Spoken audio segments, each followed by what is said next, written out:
Arestado ang isang freelance sex worker sa ikinasang bypass operation ng Station Drug Enforcement Team, Iloilo City Police Station 1 sa Ledesma Street, Barangay Edganson City Proper, bandang alas 12:35 ng madiling araw nito lamang ikalabing-anim ng Disyembre taong kasalukuyan. Kinilala ang sospek na si alias Nene Rochelle, 37 anyos, may ka-live-in partner at 5 anak. Siya ay rehistradong botante ng Barangay Salvacion, Habog-Habog, Molo at pansamantalang naninirahan sa Barangay Rizal, Palapala 1, Iloilo City Proper. Ayon sa kapulisan, itinanggi ng sospek na siya ay nagtutulak ng droga, ngunit inamin na gumagamit umano siya ng iligal na droga lalo na kapag siya ay nagjo-duty bilang sex worker upang makayanan ang kanyang trabaho. Ayon kay Police Captain Melchor Tolentino, officer in charge ng ICPS-1, sinabi niya na umabot sa 1 linggo ang isinagawang monitoring at validation bago ikinasa ang operasyon. Sa bypass operation, nakabili ang mga operatiba ng isang sachet ng hinihinalang shabu mula sa sospek gamit ang marked money na nagkakahalaga ng 1,500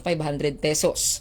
Na-recover pa mula sa kanya ang 4 na karagdagang sachet ng pinaghihinalaang shabu na nakalagay sa isang itim na coin purse. Nasa humigit kumulang 4 na gramo ang kabuuang bigat na nakumpiskang iligal na droga na may estimated standard drug price na 27,200 pesos. Kasalukuyang nakadetain ang sospek sa ICPS-1 para sa dokumentasyon at mahaharap sa kasong paglabag sa Republic Act 9165 o ang Comprehensive Dangerous Drugs Act of 2002. Patuloy namang pinupuri ng publiko ang Philippine National Police sa kanilang maigting at walang humpay na kampanya laban sa iligal na droga upang mapanatili ang kapayapaan at kaligtasan sa komunidad. Mula rito sa Western Visayas, ako ang inyong PNN Correspondent Patrolwoman Justin May Hallores.